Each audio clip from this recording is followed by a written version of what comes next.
Hi, I'm Perry Young, Product Manager for Kestrel Instruments. Today, I'll show you how to connect your 5400 Heat Stress Tracker Pro to the Kestrel LiNK App and give an overview of the app features.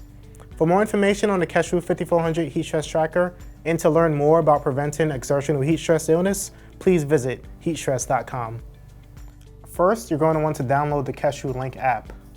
You may see the older version of the LiNK App in the App Store, which has a black and yellow icon and is titled LiNK Legacy. You do not want to download this one for your new 5400 unit. Be sure to download the blue and white Kestrel LiNK App. Then you're going to want to connect the 5400 to the LiNK App. With your Kestrel unit turned on, open the app and follow the app instructions and prompts to connect your Kestrel. Certain permissions are required. You must select Allow on the app.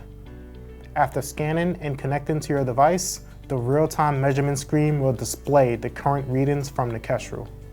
Readings are updated at the frequency of the sync rate shown in the upper right corner of the real-time screen.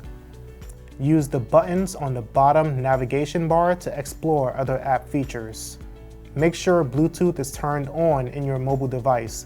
Do not try to connect the Kestrel using the Bluetooth menu in your mobile device settings screen, but use the Connect function on the device's view in the app instead.